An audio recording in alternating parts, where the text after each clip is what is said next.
What?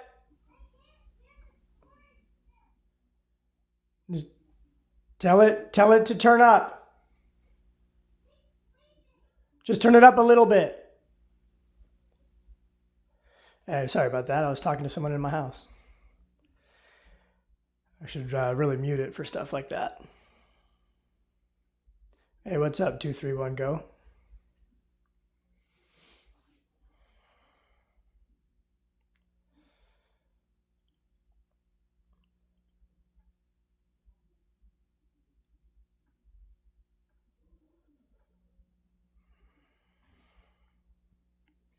Hey, welcome in, Angry Reddit Atheist. Good to see you. I think we've been on the same live like maybe once, twice, thrice, 4 times, 5, a couple dozen. I think we're running in the same circles. Welcome in. Today we are doing street epistemology, and that is basically the application of the Socratic method of questioning to evaluating beliefs. And I like this method better than debate when it comes to just communicating about ideas with each other. And I have as a motivation in this, I want to see people question their beliefs more, like at least understand why they believe what they do.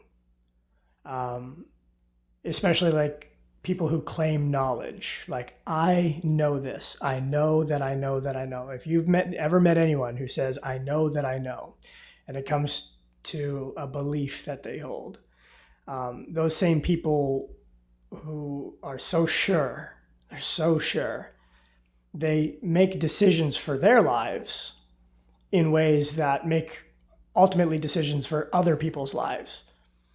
They vote and electioneer to get other people to vote, to make the world a certain way. And when you are like growing these coalitions to change the world, I think it's really important that as a minimum, you should spend some time thinking about why it is that you believe what you do. And not just like a flippant, oh, well, you know, and or oh, I had these experiences, or any of these other things that can kind of undermine your desire to live in truth with the world.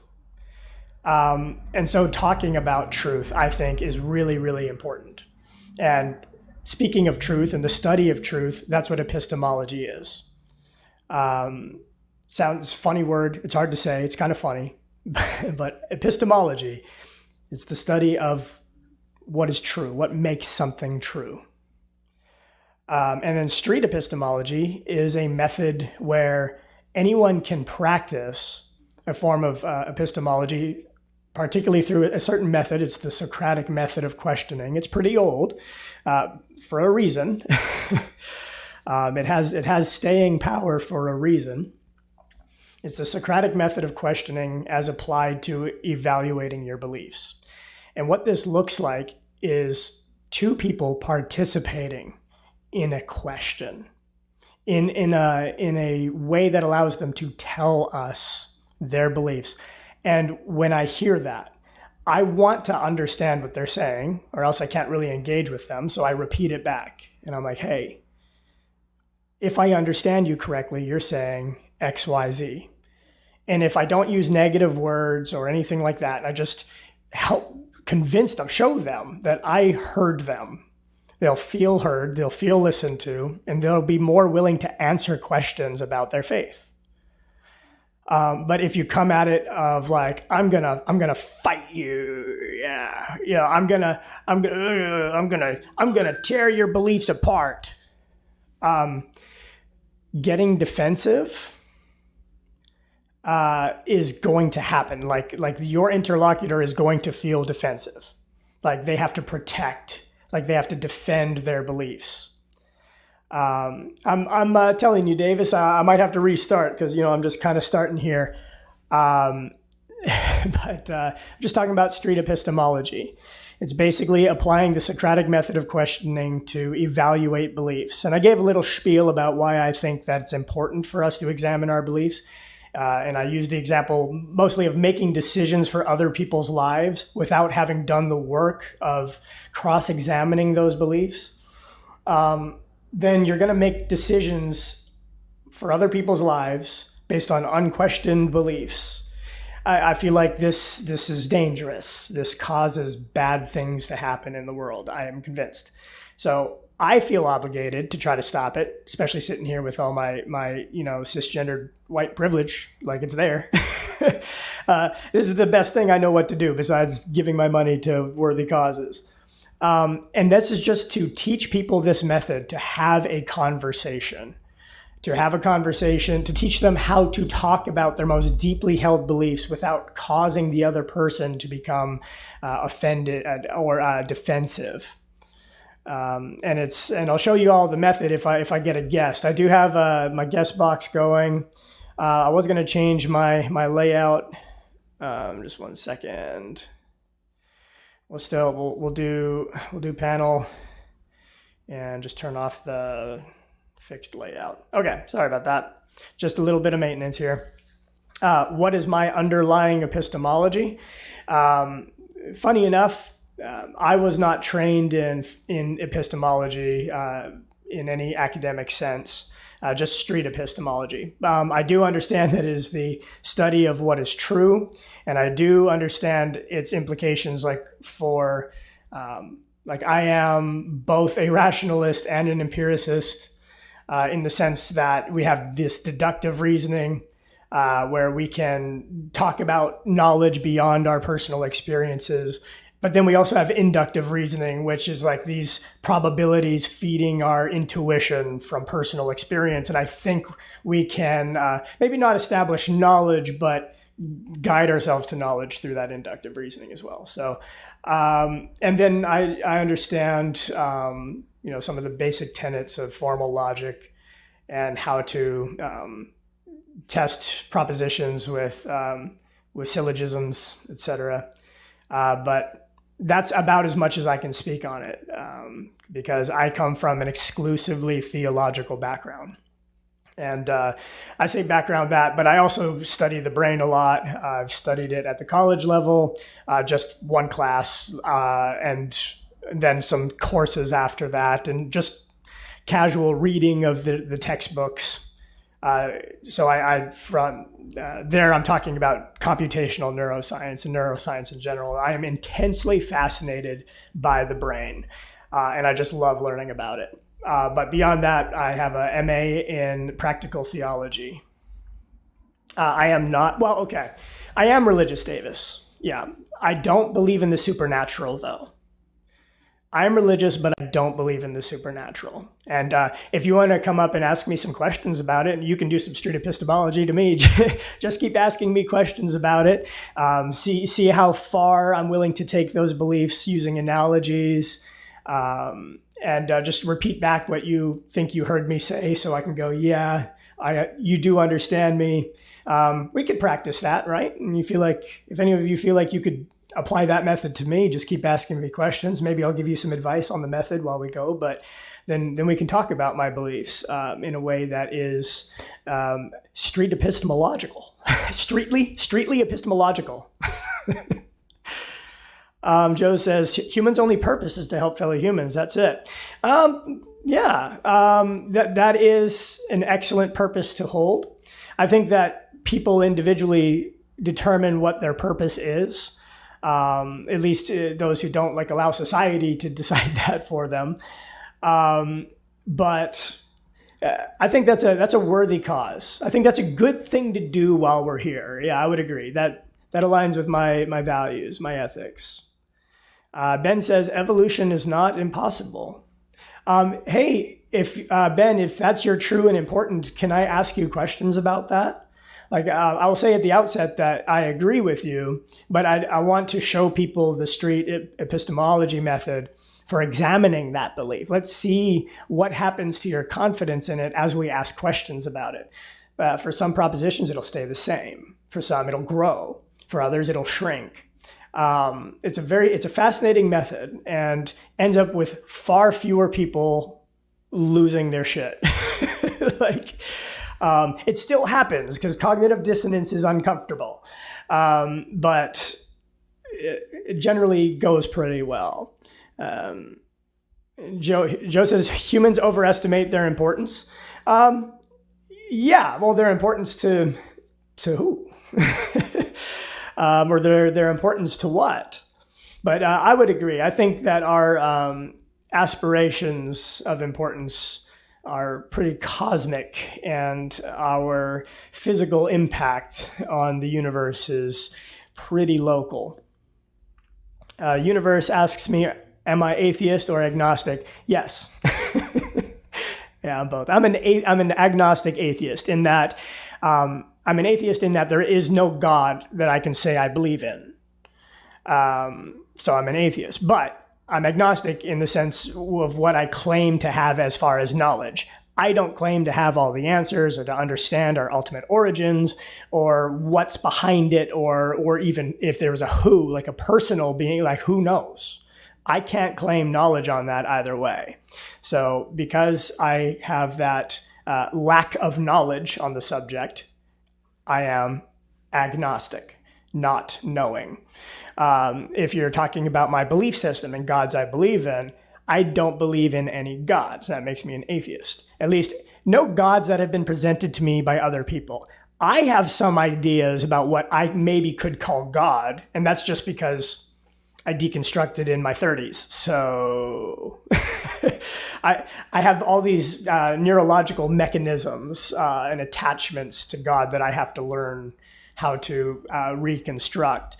And I could build some ideas with that of like what I would think God is relative to the universe, but it wouldn't be like this personal omni-God. But I've never heard a God like that offered to me from someone else. So yeah, I'm just making shit up. Ben says, examine me. Ben, send a request. Can I invite you just from this window? Nope. Can I invite you from this window? There's an invite button, but you're not on the list.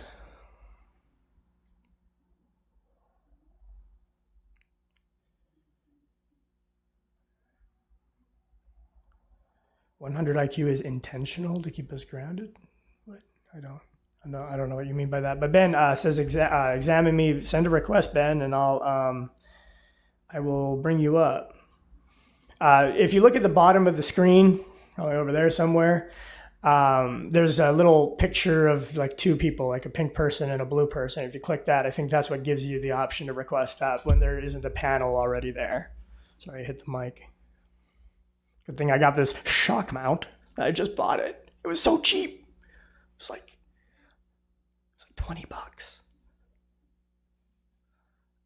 I put off buying one for a long time because I thought they were more than that. It's like, oh, I got that saved.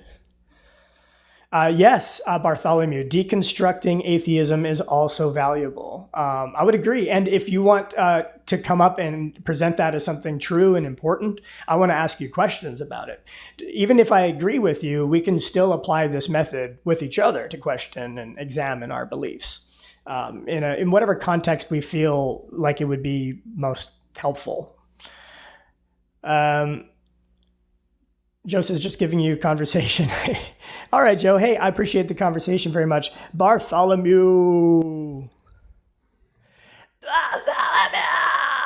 Okay, I'm done. Hey, what's up? Hey, are you at least 18 for TikTok purposes? Yep. All right. And can I have your pronouns? Do you prefer to say? Any. Any? They, cool. them. Perfect. I'm he, him, or they, them. It really don't matter. I don't care that much about it. For me, I care about others. Anyway, okay, I'm done. No, yeah. So tell me something true and important, Bartholomew. Yeah, I think deconstructing atheism is important.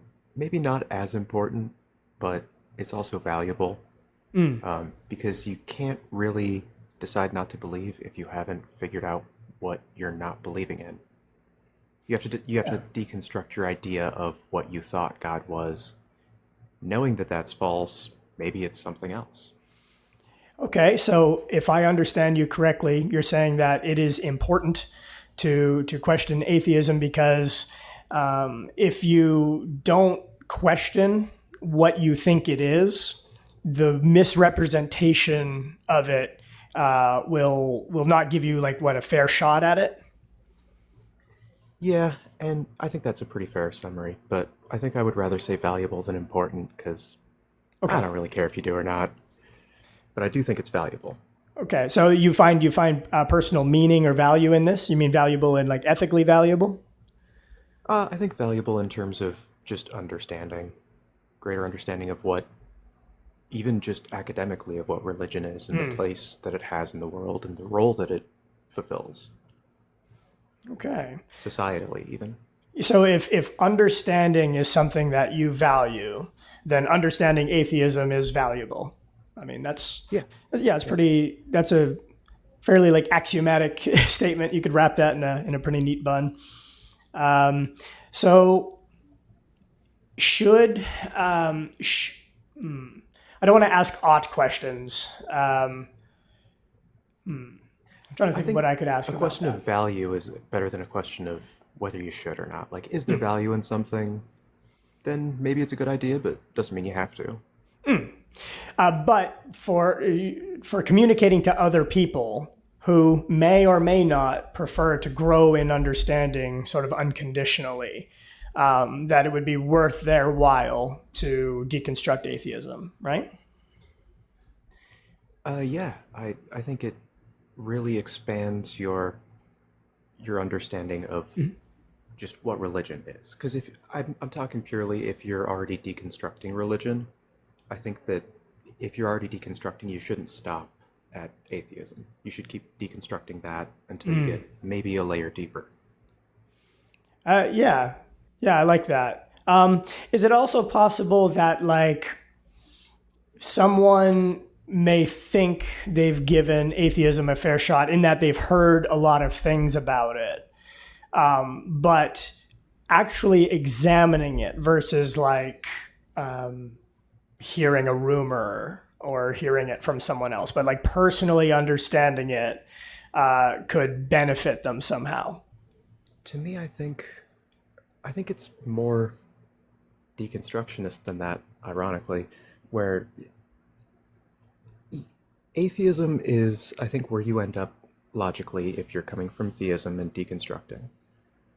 But then you have to, at a certain point, if you want to keep deconstructing, realize that you are now defining yourself in opposition to something that you don't believe in anyway. So you're the one reinforcing a structure that you supposedly are rejecting if you keep doing that. And is it also valuable to like break down those networks? I think if your goal is deconstruction, then why not see how deep it goes?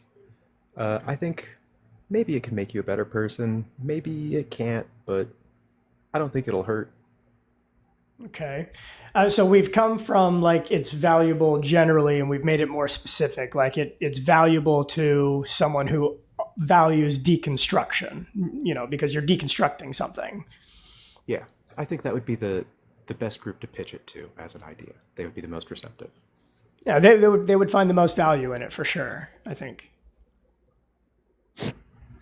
Yeah, I don't know how far we can take this one because I feel like it's really obvious, but I think that's fair. Do you? I have one question before I go. Then, do you think that was because I think we've already established that it's true in some sense, whether that matters. But is it yeah. important? Do you think?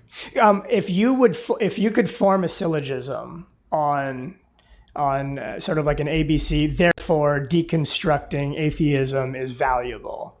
What would that syllogism look like? I think you'd have to start with defining the scope. So, like, if your goal is to deconstruct, then deconstructing the thing that you have deconstructed to is the most logical next step of deconstruction. I see. So there's value in not stopping your deconstruction, like not coming to a Yeah. place where you're like, I'm done asking questions. Yeah. At least if your motivation truly is like the breaking down of ideas. Yeah. And I think generally, and this isn't axiomatic or anything, but it's usually a useful thing to do if you're trying to engage meaningfully in any number of topics, just academically or just conceptually. Yeah, that I like that. I like this breaking down of ideas, just because I think I find it valuable, and I do think it is an ought, especially like when power structures are harming people.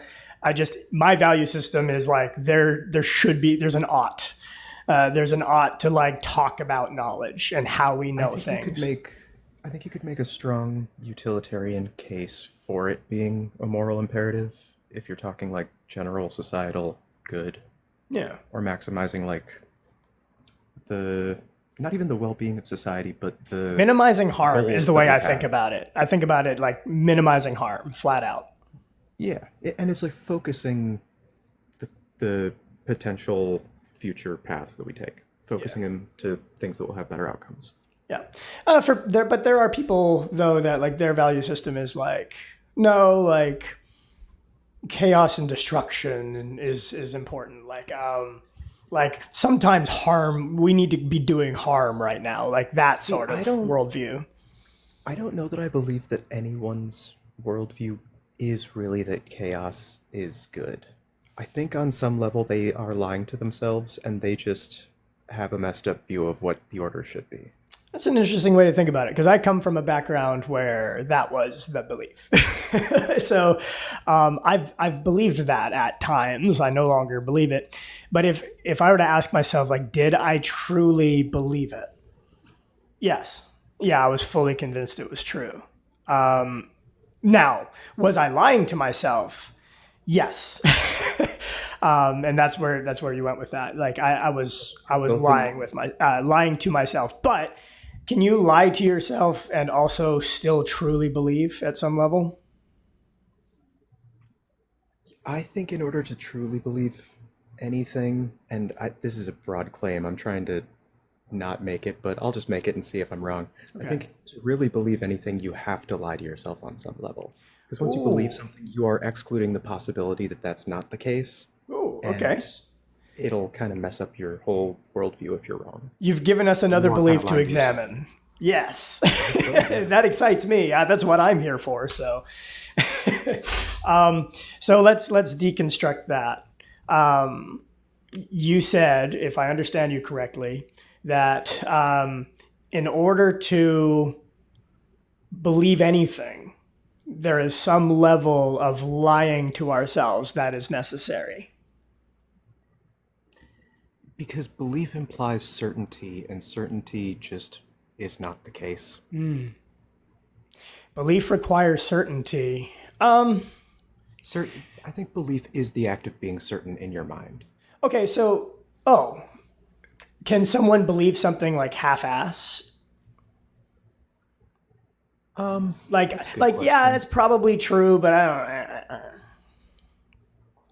don't. Do they truly? Can you say they believe it though? At that, yeah, that's.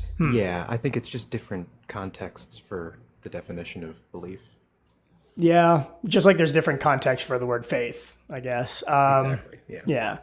All right. Well, I that's about as many questions as I can think to ask you on that. Yeah, that's not belief. That's just being lost. Anyway. I'm sorry. What? I was only planning on staying for a little bit anyway. So, right. Yeah, great conversation. Hey, I appreciate that. Give me a follow. I'll follow you back, and we'll do this again sometime. Thanks for having me up. Yeah, no problem. No offense, Bartholomew, or anyone else, but it's way more interesting when we have people in here that I don't agree with. Because, I get to steel man them. I get to it's their day. It's their party. They get to share their beliefs. No one's going to tell them they're wrong. No one's going to tell them they're dumb unless they read the comments, but just behave, guys. And we just ask questions. And that way they're a participant. They're a participant in the conversation. When it's a debate, it's like, who's gonna win? Who's gonna slip up? Who's gonna commit the logical fallacy? Who's gonna have to deal with people coming into their account and commenting, "You got wrecked."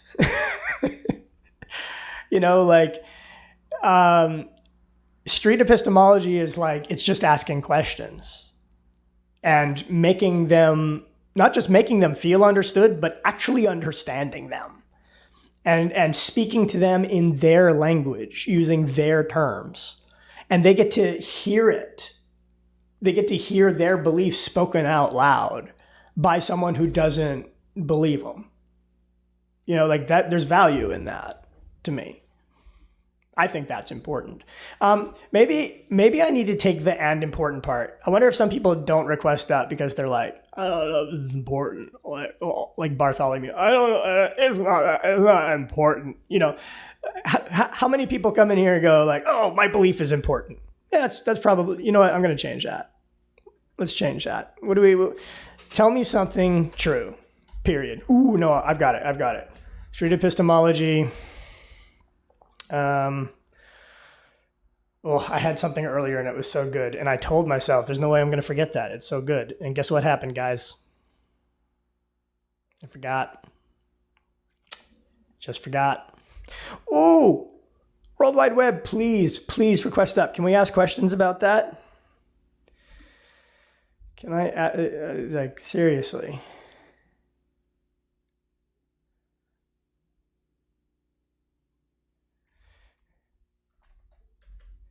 Tell me a belief. No,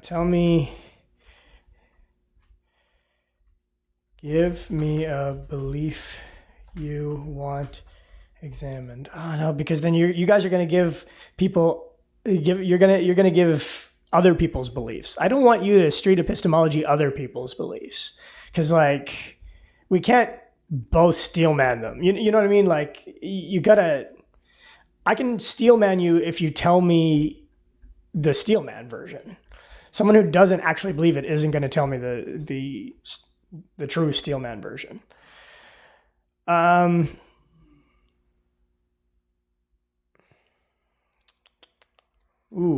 Some Bailey, you as well. You as well. Let's talk about it.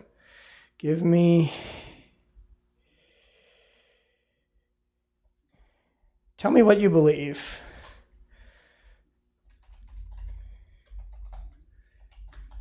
Tell me what you believe and let me ask questions.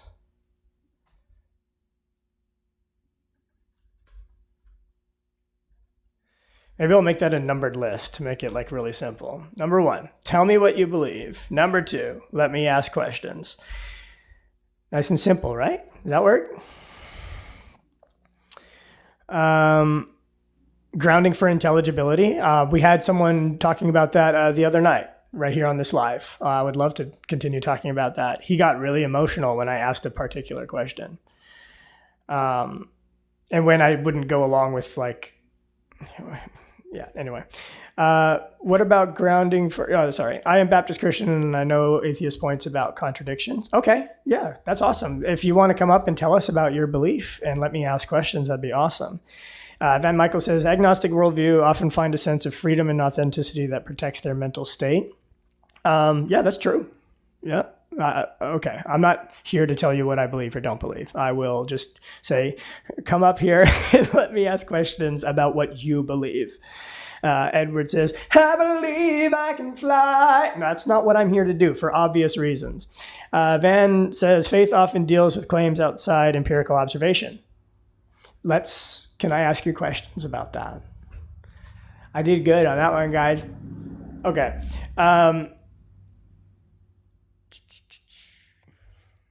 Yeah, guys, as fun as it is to watch y'all hugging in the comments, come talk to me. Let's have a street epistemology. Let's have an interview. I want to interview you. Maybe that's what the text should say. Let me interview your belief. I think that'd be better. What do y'all think? Numbered list of instructions Or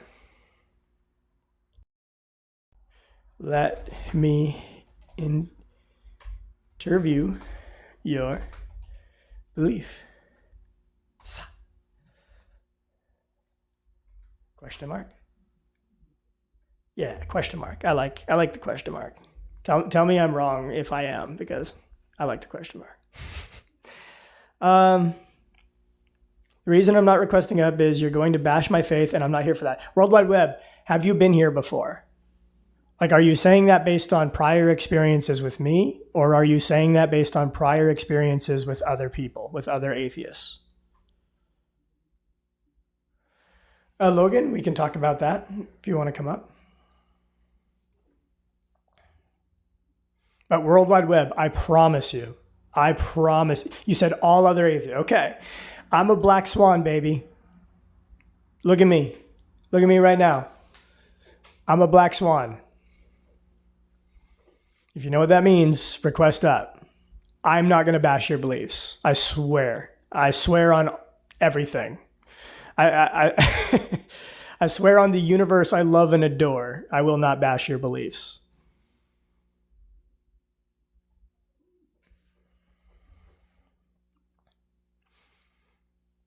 How do you join? Send the, I think it's over here. There's a little icon of like two people, a pink one and a blue one, and you poke that, and then you request up. I think that's how it works, guys. I'm an elder millennial, so I'm basically a boomer on TikTok.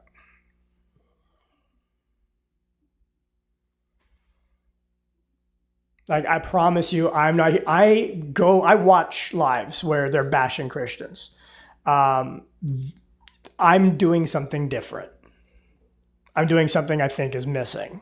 A place where you can tell people who don't share your beliefs, and they actually get a fair shake. That's what I'm here for.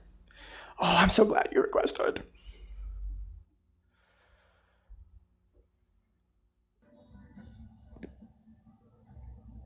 All right. Hey, what's up, World Wide Web? Are you at least 18? Yes, I'm above 18. Okay. And pronouns, or prefer not to say? I don't have any of that. Prefer not to say. That's fine. Tell me, can I interview your belief without bashing it? Yeah, I said Baptist Christian pretty much, but there are things Baptists believe that I don't really follow, like that women should wear dresses and men should wear jeans. I don't really think that in the slightest because it's just stupid. All right. So how this works is I just spend a few minutes asking you questions. I'm going to listen to your answer and I'm going to repeat it back to you, just so you can confirm for me that I'm truly understanding you, because that's my goal. Yeah. My only goal in this is to understand you. I think that's important for a variety of reasons, but my goal is to understand you, regardless of my motivations. So I'm going to repeat back to you, and you tell me, hey, that is what I'm saying. Or, no, I don't like the word you used for that, or something like that. You see where I'm going? Yeah. Okay. So if I understand your beliefs, you said you're a Baptist Christian, but you don't follow sort of like these more traditional legalistic elements of Baptist denomination, right? Yeah, like the things about the clothing and stuff, I don't see that as truly important in the grand scheme of things. Okay. Well, I'm not supposed to say I'm glad to hear that in street epistemology, but I'll say it just so you know I'm being good faith with you here. Yeah. So can you tell me what do you think the most crucial or the biggest or most immediate reason for believing, specifically? We could go, Baptist denomination specifically. We can go God in general. Where would you prefer to go with it? Are you asking me what is the the most important thing of believing anything? Is that what you're asking me? I'm trying to let you decide whether you want to talk about believing in God and like why you believe that, or like why the Baptist denomination in particular draws you, say, opposed to other denominations. I kind of want to let you steer the conversation, so I'm not leading you. Well, it's okay. Like, I'll just say this. Like, I know that, the Bible says to spread the word, but it does not say to force people to believe in something. It just says to tell them about Christianity, and that is the end of it. Reason being is there is no, that's not a loving thing to force someone to make a, that is not loving, that is not coming in good faith, that is not compassion. So you're only to tell them and let them make up their own decision. So to me, it seems to be what you feel you, I guess, for lack of terms, resonate best with. What you feel truly, you can't pick up a book, and there has to be something you feel you adhere to, so no forcing people to make a decision. It's just what you feel you like. I've tried many other religions and I come back to this, so this is my actual choice. Okay, so is this what sets your denomination, the Baptist denomination, apart from other denominations? Is that where you're going with this? And this in particular, just show you I'm listening to you. Like, you can't force someone to believe, or you can't like try to compel them because they need to be drawn of their own inner thought life, not like imposed on them by someone else. Is that what you're saying? Absolutely. Okay. Interesting. So, and the Baptist denomination is set apart because they value this? This is just me personally, but the Bible says that, but some people like to pick and choose how they want to follow it. Man is flawed. All right. So it seems to me you're talking about sort of like your reason for believing in God. Pretty much. Okay. And your reason is that you personally have something drawing you to it that isn't imposed on you from someone else. No. Okay. I missed something. No. Growing up, this was my choice. I was not one of those kids that, I'm forced to go to church every Sunday. That was not, I made this choice.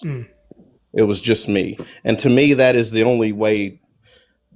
Like, okay, before I went to Afghanistan, I was a youth pastor for 2 or 3, maybe 4 years, something around there. Thank you for your service, by the way. Oh, yeah, thank you. No problem, man. And check this out. I had 2 kids. We went to this, it's like a Christian version of like a concert. It was nothing but all, Christian music groups, and it was like a 3-day event. And at the last day, the speaker asked, if anyone wants to come up and be saved, they can. And I had 2 kids there, and they said, hey, we want to go up. We want to do this. And I told them no. I said, you do not go up there for anyone in this audience. You do not go up there for me. You do not go up there for that speaker. I said, you only go up there and do that if you feel it, pretty much. And I was pointing at my chest, like in your heart. Mm-hmm. If this is something you truly want to do, don't let anyone else influence you. You make this choice. And they said, we know, we want to do it. And I said, okay, go ahead. I would not let them go be saved unless this was what they wanted, not any influence from someone else. Right. And that's for the altar call. You're saying that like specifically for the altar call, you don't go up there unless this is something you actually want to do, not because they told you to do it, but because you want to do it. Right. Absolutely. And like going to church as well, right? Like you can stay home if you want to. You never have to come to the building if you don't want that as well. Yeah, I mean, if you force someone, then that's not their decision. Right. That's not good. And you said, so you weren't raised on this, you said, right? I was not. So that tells me, so how old were you when you converted? I think 15. Okay. 14, 15. Okay. And like never been to church before that, anything like that? Nope. And then you said you had kids. So did you have kids? I'm sorry. You're 15. How old were you when you had kids? My youth group, I was 17, I think. Yeah, 17 when I had a youth group. When you said your kids, I made a mistake. I made an assumption. Yeah, I assumed you were talking about they weren't my children. They were my youth group. I was the youth pastor. They were my youth group. I see. And these are the kids you're saying that to? Yeah, absolutely. Okay. So yeah, I've got a completely different picture in my head. Thank you for using this method. I could have carried on the whole conversation assuming this about you. Use that to inform my opinion or my questions, and then hit you with something, and it would be like coming out of left field. You'd be like, yeah. Who are you talking to? And then it gets to yelling and all that. So yeah. This method takes a lot more patience, but we're getting there. Yeah, that's fine. Yeah. Okay. So you want them to have the same shake at getting into the beliefs that you did, sort of like an uncompelled. Absolutely. Okay. No force. What brought these kids to the youth group?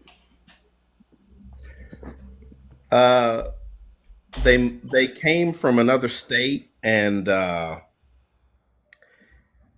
that state had a lot of gang and drug activity and stuff, and they were trying to get away from that. Mm. Well, that's good stuff. I'm glad. I hope you saw some escape the lifestyle. Their state, not they moved from a different state to my state. Yeah, no, I mean like the experience you said where they were coming from. You said they came from these difficult backgrounds, right? Oh yeah. Okay. They told me all about it, and they knew more about drugs and gang stuff than even I did. By the way, I don't think you can say that word on my live without me getting wrecked in the algorithm. The unalive. D-Rugs, sorry. D-Rugs. Yeah. Okay. Yeah. Yeah. Yeah. They knew more about that stuff than even I did, and I was many times older than them. Mm. Okay.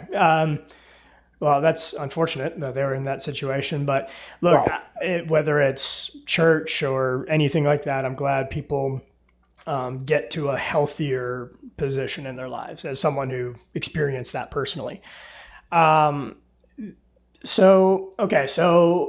But you said you believed because you felt drawn. Can we talk about that a little bit? Like what it means to kind of like feel drawn on the inside? Oh yeah, that's easy. Okay. You would think that's difficult, but that is easy for me because I've seen, this is like a life experience thing. So this is the only way I could answer this easily is I'll give an example. One of my first jobs, civilian jobs, was a fast food place. And I had a supervisor, his name was Rob. And he, this is close to before I had to go overseas. This was like 6 months prior, before I even got orders. Mm-hmm.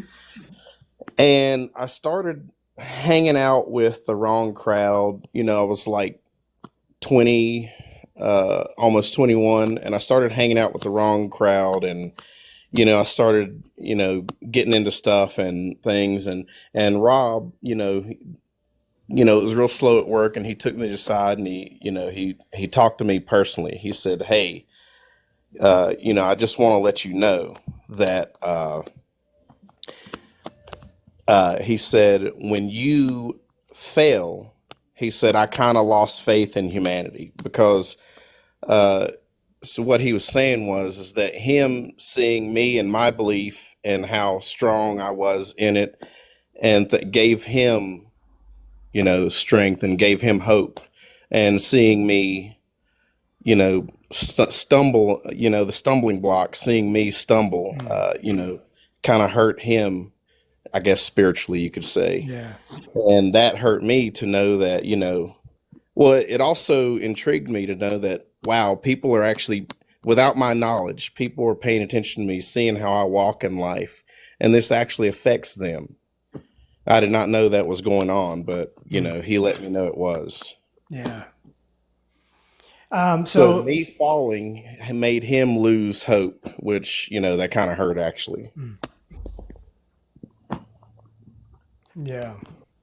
I want to make sure you know I'm following you, and I know I'm following you. You said that what you meant by feeling drawn to it was post-deployment in this interesting psychological space. I can only call it interesting because I understand nothing about it. Right. This post-deployment mental space, which in the middle of that, it was way too easy to fall down. And you had a friend who rejoiced when you got up and mourned when you fell. That his emotional state was tied to your well-being. And this connected. So how does this now connect to feeling drawn to God? Oh, by the way, before I ask that question, I need to ask you, was that accurate? Kinda. We didn't really know each other. Okay. Me and Rob, he was just my supervisor at work. We don't really know each other. So he, and he was, I just knew his name, and, and that, I really don't know about his family or anything about him. He was just my manager. And, but because my, just the way, just my walk in life and stuff like that, it influenced him, and I didn't even know that was going on. You can't learn that in a book, in a school book. Oh, sure, certainly not. His Right. his feelings towards you, like this caring of your well-being, was immediate. Without needing to hang out with you outside of work, he established that connection with you, such that when you fell, it affected him, it hurt him. Is that correct? Kinda. It's like it wasn't my well-being. It was, Spiritual well-being, I meant, like your faith. Okay, yeah. I guess you could call it that. My spiritual well-being. Yeah. I think he might consider it your well-being overall being like super important, right? Is that correct? No. He wouldn't think your spiritual well-being was tied to your overall well-being? I was just hanging out with the wrong people, and just doing like low-level D rugs. Mm-hmm. Okay, and and I was slowly, losing my faith, and I didn't even know it. You know what I'm saying? Right. And he noticed that, and it bothered him because he thought that I was infallible. He thought that, I guess he felt that that I was someone who would absolutely, kind of like watching a hero fall, fail, and you think that your hero would never fail. And he was looking up to you as this, or you were looking up to him as this? I didn't know him really, just my manager. I guess he was looking up to me, and I didn't even know it. And he made it known that he was, and that I stumbled or whatever. He's letting me know that he lost faith in humanity a little bit. I'm getting some incredible background noise. This is maybe it's something you're doing with your phone. It's kind of making it difficult to hear what you're saying. Oh, okay. Yeah, it's just a tick while I was talking. Oh, I'm sorry. It's just it's just on the mic. So, okay. So you said you weren't like in serious trouble at the time y'all established this connection, or he established this connection with you. Just low-level drugs, hanging out with the wrong crowd. But this man looked up to you such that I don't want to use the word idolizing because I know that has a negative connotation in your worldview. But I had been working there a year before this had happened. Okay. So there was some time before you were in this state where sort of like he was building up that adoration. Right? Yeah, I guess. Or respect. Respect is probably a better word. Yeah, I should have said that prior, that I had been there a year before this started happening. All right, and then you start slipping, and you start slipping in your faith, and this person who respects you, respects your beliefs, sees this happening, gets concerned, and is like, I'm gonna talk to you about it. I think, yeah. Cool. I didn't know he viewed me that way. I had no idea. How did that when you found that out? It was kind of soul crushing, man. It helped me realize that I was, that I needed to get back to where I was, Yeah, it's sort of like a wake up call, right? Yeah. That I was stumbling and I didn't even know it. Yeah, I'm not having trouble understanding that part, I promise you. Yeah. I've been there. Not everywhere you've been, but those particular stops. Right. Yeah. Right. So how'd that conversation go? What do you say to you, if you don't mind me asking? That was just it. And I just kind of looked down like in shame, I was like, wow, I was just thinking to myself, wow, I truly let Rob down and I didn't even know it. And if you didn't care much about him, that would kind of be like I did that. Or is this like this feeling of like, wow, that was a really uncomfortable thing? Was it like because of your respect for him, or sort of like a self-respect, or maybe a combination of both? It was neither. Oh, okay. Can you elaborate on sort of why you would feel this strong emotion in this situation? Because like I said, I didn't realize, how, you can just do things and not realize you're slowly, declining in whatever. I didn't realize I was declining. It was just happening. I see. And you don't, who wants to decline, right? Right.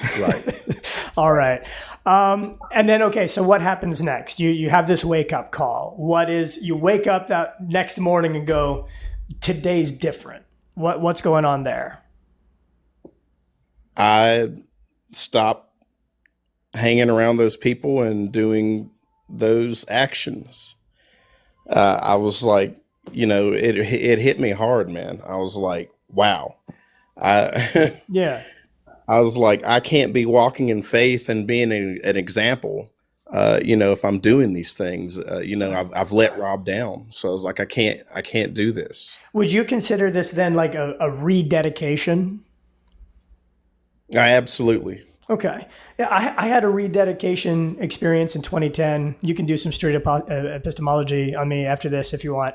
But so take me back to the beginning of your faith, sort of like that first reason where you're like, there's a God and he loves me.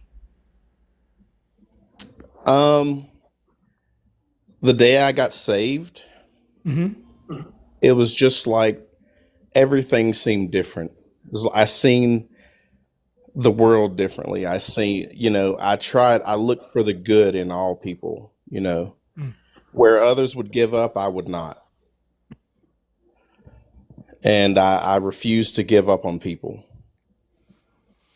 Okay. And, it's just because we're all, from my faith, we're all God's creation, and we should care about each other, and we shouldn't try to destroy each other. All right. So tell me about how, like, this love for people, this desire not to give up on others and yourself, how does that connect you to God? Like I said, we're his creation, and I should love everyone like he loves everyone. All right. And I'm trying to get sort of like a narrative understanding, a story understanding of, like, tell me the story of how you got saved. I mean, I had been thinking about it for a while, but I just, I was kind of like nervous, and I didn't really want to go up there and in front of everyone and, kneel and pray. It was just embarrassing because I was kind of like what would you, I just, it was kind of like anxiety, I was just really anxious about doing that. And then one day I just decided, you know what? I'm not going to let anxiety win. I'm going to do it. And from then on, it was the best decision to me of my entire life. It was the best decision. All right. So you were in church, you had the altar call. This had been going on a while, and sort of you'd want to, but then this anxiety would stop you. Is this multiple church visits, or is this all happening in, like, your first church visit? My first church. First church visit. Yeah. Okay. So do you remember if there was, like, any particular phrase or phrases that really resonated with you and it was like, okay, I'm going? Nope. No, just kind of, Just you my were talking to decision. yourself leading up to that, and that part of you won this time. Yeah, pretty much. All right. So what brought you to the church in your when you were 15? Uh, I guess just wanting to see what it was like, because I've heard of, I knew about church, but I just had never done it my whole life. So I just, wanted to check it out. All right. So kind of just, you're like, oh, that looks interesting. It's a church. Lots of people Right. go in these things. Let's see what it's about. Yep. And then I'm, like, kind of missing a gap here between that and you're fighting anxiety to go up. Can you fill that picture in for me a bit? Um, well, I mean, I'd been going to the church for a couple of years. Like I said, I was a youth pastor at 17, Yeah, I'm and still at 15. I'm still trying to understand at 15. right. I'm leading up to that. That's when I became a youth pastor. Was when right after, not too long after I got saved. So I had been going to church for a couple of years before making that decision. Okay, so you had gone to church a couple years before making the decision to follow Christ? Yeah, yes, this was not an instant thing. It was not instantaneous. Okay. That when I was asking what your whether that was your first church service, I was referring to the one in which you got saved. So that's I don't know how we got disconnected on that, but hey, this method works, and we discovered the branching. We're here now. Okay, so when you're 15, you go to church and you're like, I like this place. I'm going to hang out for a couple years, or, like, can you walk me through that? Um, well, I had went, okay. It was the first church that I felt that I should be there. because there were a few others that I went to for like a week or two, and they were very like judgmental. Like if I didn't have, like I was poor growing up. That's why I joined the military. Really, only poor people join the military. So because I couldn't afford the right clothing, or I couldn't always put the money that they wanted into their collection plates. Yeah. They made you feel less than and things. And I left there was like two other churches I went to. And when I realized that they were, pretty much belittling me because I didn't have enough money to appease them, I was like, I don't feel I should be going to this place. So this church that I went to was the first one that didn't really, make fun of me pretty much for not having a lot of money. Man, so like the first time you're sufficiently curious to walk into a church, it's a bunch of assholes. Yes, pretty much. All right. Yeah, that for most people that stops the whole church curiosity thing. But you went on. What was it that was like? Walk me through like your thinking process of like, I'm gonna try another one. Like that can't be. Okay. Yeah, I figured you would be curious about that. See, I know all people are different. See, the human mind is what fascinates me. And I understand that when you have 8 billion or more brains, not all of them are going to think the same. So I understand that all people are not the same. So, I understand that, one building might have people of this mindset. Another building might have people of another mindset. I know that they're all not going to be the same. Yeah. So I just use that logic that, these people are just, they're only thinking about the money, or these people are only thinking about, what you're wearing, or, do you look representable, So I just decided, this is not for me. I'll just go somewhere else. Okay. Did you, were you looking for a specific mindset or just trying to avoid that one, or maybe some combination? Well, I mean, I was looking for, because, in those other churches, I learned that, Jesus, broke bread with street workers and homeless people. So this let me know that, how much money you have or your clothing has nothing to do with faith. Yeah. This is taking off my street epistemology hat here for a second. This is telling me a lot about the God you believe in. Because like when I meet religious people, they usually tell me the God they believe in with their words, their attitudes towards the disenfranchised and stuff like that. Sometimes the language is a lot more militaristic, or, you continuously go back to just like the down and outs cannot be excluded from this. Is that correct? Yeah. Yeah. Cool. I like that conception of God better than many others I've heard. So, Right. And this is telling me about your God and the sort of God you want to believe in, which also tells me a little something about you. Right. And I find that valuable. So I appreciate that. Now I do want to start asking more about like the content of the beliefs more than like the narrative of how you came upon them, because sometimes the narrative of how someone came into the beliefs has more to do with, something about the belief itself. And sometimes it's more about, like this did something in my life and I value that. And that's why I hang on to it. Do either of those pictures describe you, or is it a third thing? So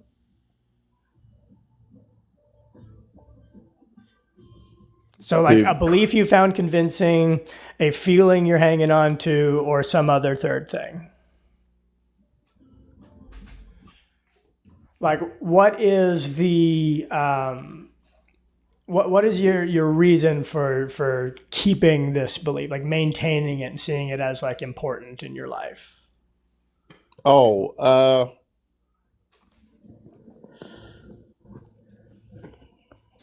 I guess that would fall under, you know, I guess your purpose in life, like you know, meaning, things like that. Meaning, okay. Oh yeah. So your beliefs are most important to hold dear to you because they provide a sense of meaning in your life. Right. What would you be without it? Yeah, without a sense of meaning, feeling meaningless, as someone who has, on occasion, that's not a fun feeling. That's horrible. Like, that feels really, really bad. I would like to not ever feel like that. Of course. Now, I have felt other things about meaninglessness that I find a lot more positive, but we'll save those for when you're doing this to me, if you're interested. I want to keep asking about you, though, and belief. So you maintain this belief because if you didn't, you believe you would feel a sense of meaninglessness, or like, is this the only thing that can provide meaning to someone's life meaningfully? Or is this something that, like, this is the meaning of everyone's lives? Well, I mean, think about it. You know, if we're just elements, you know, if we're just molecules that came together, we're basically just robots. You know, yeah, I would agree. Like, if we put all those justs in there, if we're just this, well, what value does just this have? Right? Like, am I tracking? I think so. Yes. All right. Do you then feel like if you didn't believe what you do, then the only other, like, logical belief is like we're just those things? I literally think, what's the point? Like, without your belief system, there's no point in life? I mean, it would be life, but you might as well just throw joy and you know, you might as well just throw that out. I would love to. I love this line of questioning. Is I'm enjoying this. Why would you have to throw out joy without your beliefs? Because when you think about it deeply, I mean, like I said, if you're just molecules that came together by chance, you know, what's the difference between you and, like I said, a robot that was built? You know, there's no soul, there's no any of that. You're just here, and then you fade. I'm interested. I'm sorry. I just can't. Oh man. Yep, pretty much. I just said, you know, you might as well throw the joy out. Okay. So I'm interested in the word just. And if I'm understanding you correctly, you're saying that if you thought that there was no God to believe in, then we would just be molecules and have to, like, joy is meaningless, so we might as well just not even have joy. Is that... Have you... Okay. One way to really, I guess, solidify this is, have you ever seen the movie? I have to interrupt you. I'm so sorry. I know that's rude. I don't like doing it. But Blue Cajun, if you're going to bully people here, I'm just going to mute you. And I'm not going to say that to everyone who... Oh, it's fine. He can say faith, but listen, you know what? I need to not read the comments. You know what? That's a much better solution. No, I'm not reading the comments. You don't read the comments. They're assholes. Hey, man, he can say what I'm not a sensitive person. Like, I've been in combat and stuff. You know, people trying to end me. You know, his words does nothing to me. You know, he's allowed to have his opinion. You know, that's his right. You know, he can have his opinion. Yeah. And I respect his opinion. You know, I'm not gonna down him for it. Yeah. You know, I'm not gonna tell him to not say his piece. That's that's not a place of compassion, trying to control someone else. Yeah, I'm with you. I get annoyed when guests that I value get like it's fine. When I tell you this is a space, that's what it is. When I tell you this is a space where you can share your beliefs without having your faith mocked, I can't control the comments. I can, but it takes away from the conversation, which is what's happening. Don't do it. Don't do it. Let them say the piece. I repent. Okay, I don't control people. You know, I do not make their decisions for them. They make their own decisions. I repent. All right. As long as they don't say nothing, you know, racially charged. Disenfranchised people is where I will not apologize. No. Yeah, absolutely shut that down. Yeah. Okay. So I'm interested in this word just. So I see the word just as reductive. Would you agree with that? Well, what I was getting ready to say was, have you seen the movie Blade Runner 2049? I have not, but I'm an engineer, a data scientist. I understand how AI works, so and I'm familiar with some of the sci-fi as well. Okay. So the Matrix, in that movie, all the people there are replicants. They are all created from one person's DNA. So they're all just copies, paste and copy, paste. Just copies. And they are not allowed to have emotions. They are just to do their jobs and nothing else. You do your job, you know, serve their government and feel nothing. Yeah. That's where I feel that is at. All right. So you don't see a difference, or you wouldn't, if you didn't think there was a God behind it. You wouldn't see a difference between, say, humans, which are replicants of stuff in that worldview, and these robots in Blade Runner, which are also just replicants.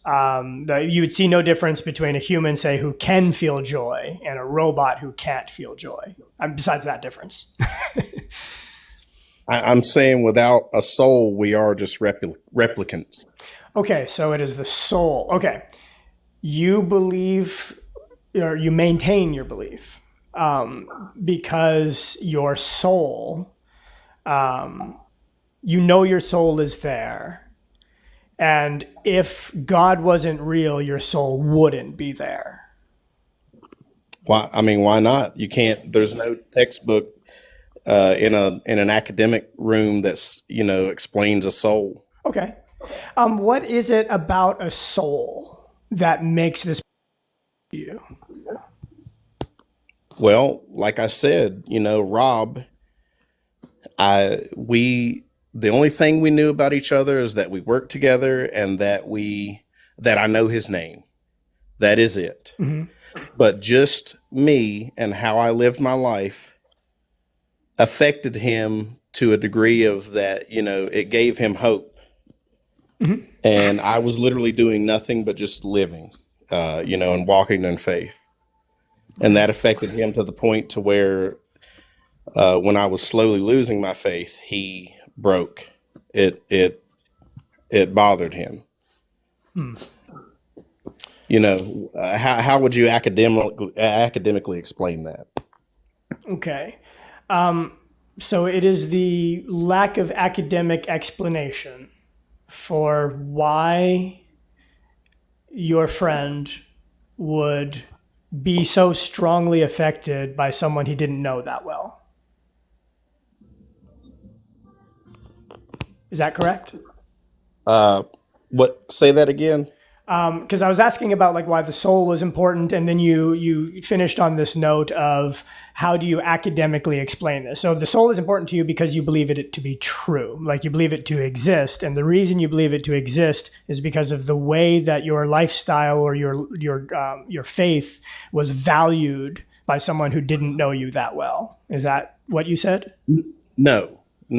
Okay, I missed something. So we got it. This is all right, guys. This is time for the method. We've got to reconnect. We got to figure out where we've lost each other so we can continue having a conversation. Let's go. Right. All right, correct me, my friend. It's hard to explain someone's entire life in, a few minutes. You know what I'm saying?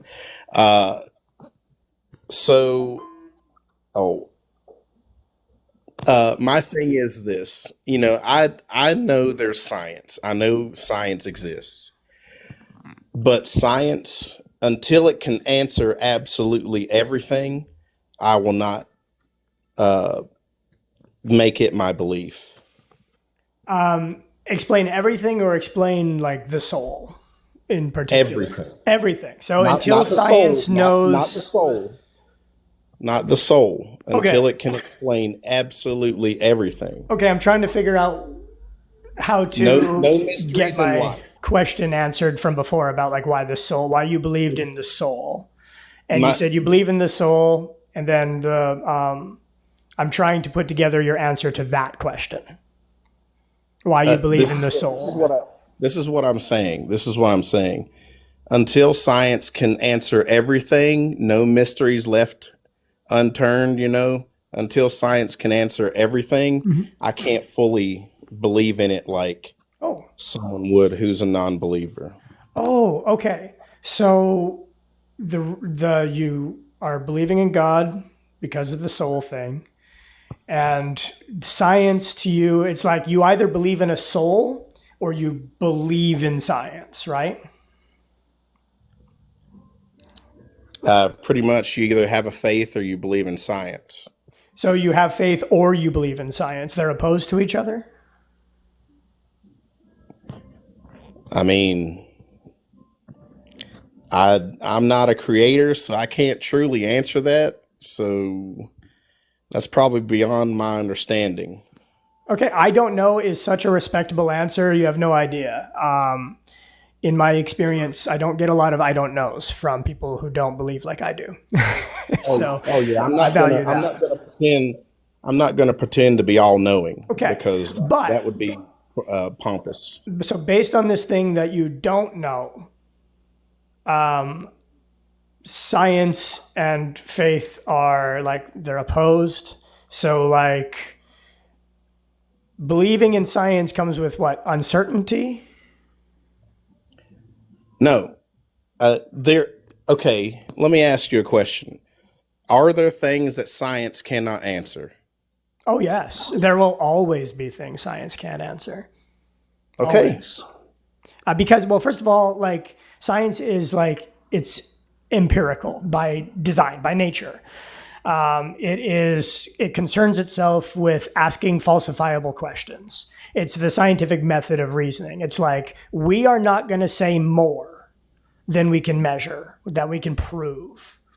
Unless we say, hey, there's this confidence interval, given these factors that we know and all sorts of unknown unknowns, we can say, oh, it's maybe about 63.5% likely to be true with X and X margin of error for whatever mistakes we've made. So no, science is never meant to answer everything. Like it certainly cannot. Right. Then I can't follow it. I know there's things that science does answer, and it's awesome. There's a lot of discoveries. One thing I learned that was pretty awesome was people using sand barriers to pretty much bring vegetation to the desert. I think that's awesome. That is awesome. But science can't answer every single thing. So, it's, what so you gotta, oh, I'm sorry. Yeah. Just, It's pretty much the faith of man, and man is flawed. Oh yeah, I would agree. I think the reason we have science is because we're flawed. But I'm not here to tell you what I think. Um, the So if I understand you correctly, you're saying that because science can't explain everything, I got to kind of be careful about what it says. I can't trust it on a lot of things because there's so much it doesn't know. Is that what you're saying? I'm saying I can't trust it with my life. Oh, with your 'Cause life. yeah, Oh, this is my life I'm living. You know what I'm saying? yeah. This is what I stand for. And I can't. If something I stand for is, can't answer everything, I can't stand for it. I'm not So, saying I don't. I'm not saying science is fake. yeah. I'm just saying, that it can't answer everything in life. Okay, so you're saying that it comes back to personal meaning. Science is insufficient to give you a sense of personal meaning. Is that correct? Is that what it's Absolutely. lacking in? How could science give you meaning? Ah, okay. Well, if you're asking me a question now, maybe this is a good time to flip because I want to answer that question, and maybe you can start asking me questions now. Okay. Yeah, it's cool. Yeah. Okay, so repeat the question so we can do it properly. I said, how can science give you meaning?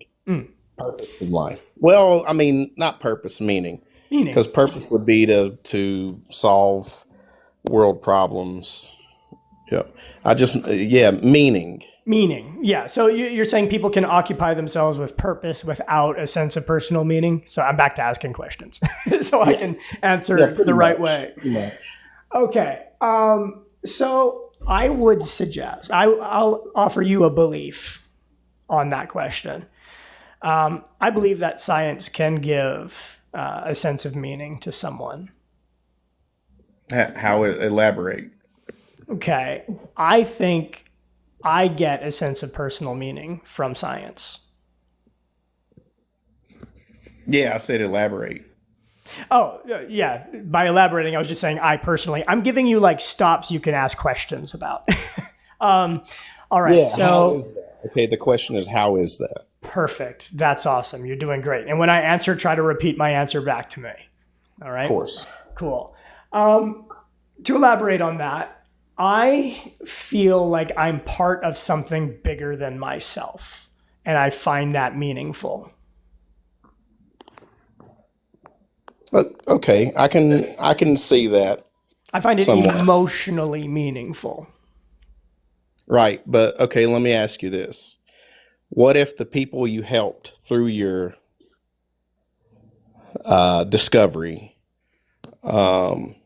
pretty much just seen you as insignificant? Like you helped them out, and because this has happened to me in life, I've helped people and they, took me for granted, kind of, let's say they did this to you. You made a discovery and you're like, oh man, this is going to help so many people. And the people that it helped literally were just ungrateful and just thought of you, didn't really think of you at all. You didn't matter. Oh, I have children. It happens every day. No, they will be thankful later on in life. Yeah, they will. Have lessons learned. And No, but yeah, no, bad years definitely. life, Outside I of the should have followed kids. you. Yeah. Outside of the kids, yes.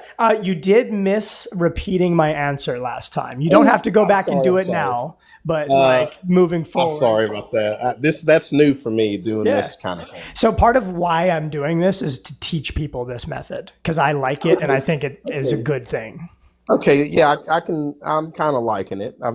This is new actually. Have you at any time in this conversation felt like I was personally attacking your beliefs? Nah, no. Nope. I told you, Black Swan, baby. Yeah. Black Swan. Right. And let me tell you what, I've took your stance, without the questioning things, with other atheists, and all I was met with was just absolute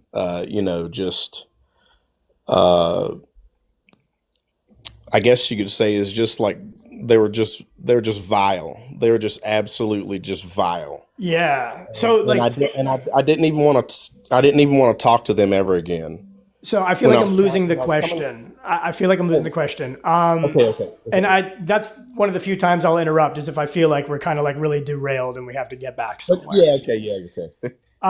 So was the question, have I ever experienced something like that in a way that would challenge the sense of personal meaning I get from science? No, no. I'm saying what? How do you? Okay, I guess just how would you take that if you made a discovery and it helped, let's just say 1,000 people, Yep. and these 1,000 people, they literally didn't thank you. They literally didn't. They just literally ignored you right after this discovery that literally helped them and changed their life. And and they didn't even care in the slightest of what you'd done. So have I ever like made a scientific discovery that was not appreciated by the people that it directly and actually helped? I was just asking, how would that make you? Do you think? How would I take that? Okay, right. Okay, so how Yeah. would I react to that? Yeah. I'd probably call one of them and call him an ungrateful bastard. And then I would find a literary agent who could help me publish to a different target audience that would also be like scientifically helpful.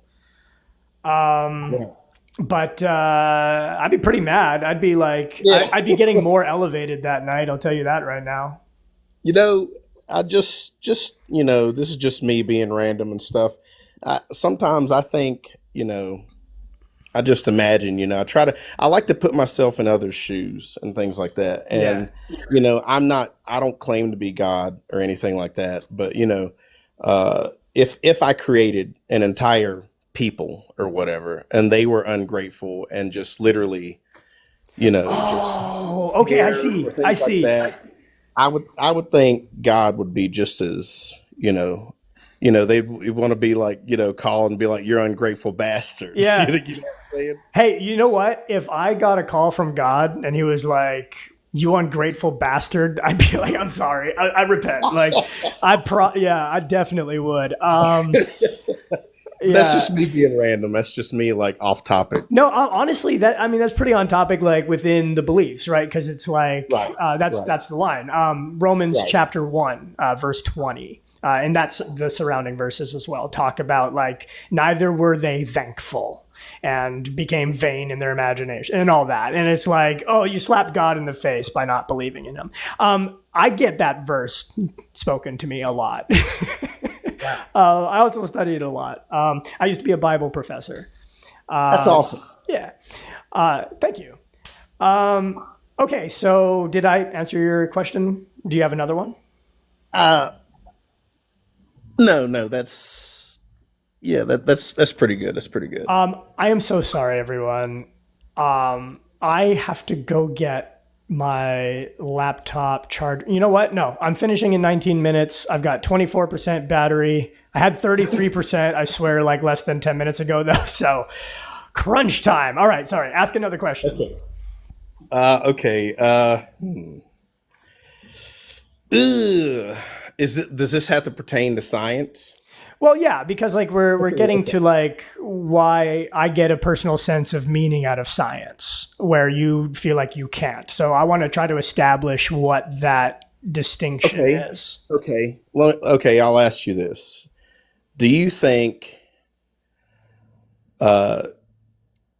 science considers joy, passion, love, hate, just all emotions? Do you think science considers that significant or insignificant? Oh, very significant. And as someone who has studied a spot or two of computational neuroscience, I've seen the mechanisms in place for those things. For example, like oxytocin and vasopressin in the brain lead to monogamy in voles. Like if we turn off, if we prevent a gene from expressing that manufactures vasopressin, the monogamous vole will suddenly become very what's a TikTok word I can use? What are the kids saying nowadays? A high body count? Yeah. Yeah. So the sense of love, this like, you complete me, I want to be with you. It's not always like sexual. Like it's like about affection and stuff like that. Like monogamous voles, they're mammals. Monogamous mammals are very cuddly, you know. But yeah, I don't think there's a single thing in our emotional life that we cannot trace back to brain activity. That's what science teaches. That's what I believe, just based on what I've seen. Right. But for science, wouldn't that just be like just a pill or just like a solution that you just take, imbibe? No, we do it to voles and we were- write down what happens. It's not Right. meant for like meaning or anything like that. Yeah, but I mean, like if you're lacking something, well, just here you're lacking this. Well, here's a pill. This will fix everything. Oh yeah, no. So yes, so capitalists will hear that science and try to sell you a pill. Capitalists will do that, but that has nothing to do with science. No, but I'm looking at emotions from a scientific point of view. Oh, but is that an appeal? No, it's just the way voles and their biology and our biology operate. That's just how we work. That's not an appeal. It's just, for me, I find it like instructive because then I watch what happens to the chemicals in my brain when I'm in certain situations. I understand that when my wife looks at me a certain way, I feel and I'm talking about like anger, right? Like I feel my heart rate go up. I feel fear, and then my defense mechanisms kick in, and more than likely I'm going to say something snarky to try to like win something in the conversation. And then after that backfires and I feel a lot of pain, yes, dear. No, I recognize I violated your boundary in some way or made you feel uncomfortable or unsafe in some way. That's on me. I'm sorry. I take accountability. And then I feel other things with my wife, which are much more pleasant. And I don't have to go into too much detail. Well, yeah. I'm just saying that, like, to me, science to me is, I just imagine when I think of a human being from a science point of view, I just see just a robot with an AI brain, and that's it. So that I'm very interested in that. Like, that's just it. It's that word just, like I'm back to asking questions, apparently. I'm sorry. Okay, since you're asking me questions and I'm no longer doing the street epistemology, I will say I don't use the word just as much as you do. I don't reduce, like, in other words, I am sitting in my home. Okay. I'm also sitting in a house. I'm not going to devalue the home aspect by saying this is just a house. This is not just a house. Yes, that's what it's made of, but it's not what it does. Yeah, wood and bricks and yeah, it's not its function. Its function has personal meaning to me and personal meaning to my family. And the fact that it has personal meaning to my family has personal meaning to me as a mammal. So I don't consider this just a house any more than I would consider my own molecules just collections of atoms, because it's not what they are to me or what they're made of, but it's what they truly are and how they function relative to me that gives them meaning to me. right. Like joy has a lot of meaning to me as well. Like, I love my joy. No one's going to take it from me. I used to sing a song as a Pentecostal Christian. This joy that I have, the world didn't give it to me. The world didn't give it. The world can't take it away. I'm not here to sing for obvious reasons. Pentecostals, they're pretty. I've been to a couple of those. They're really extreme. Yeah. No, There are a lot of we didn't do jumping the around there. like rolling around on the floor barking like dogs or anything like that. We No, weren't those Pentecostals. I just seen a lot of running. Yeah, A lot of running. I ran. I ran a good bit. I know exactly what you're talking about. I spoke in tongues. I gave the tongues for the service, and someone gave the interpretation. I've heard someone else speak in tongues, and then I thought I was giving the interpretation. I've done all that shit. I can still speak in tongues, which kind of annoys the believe you shouldn't be able to without the Holy Spirit. Well, unless there's someone to translate it. It says, that you Right. shouldn't. Right. Wait, do you think someone could translate my tongues today? If I don't believe? They would have to be in the live to be able to speak it. I don't know that. They would have to be in the live to translate. Otherwise, you should just hold your ears.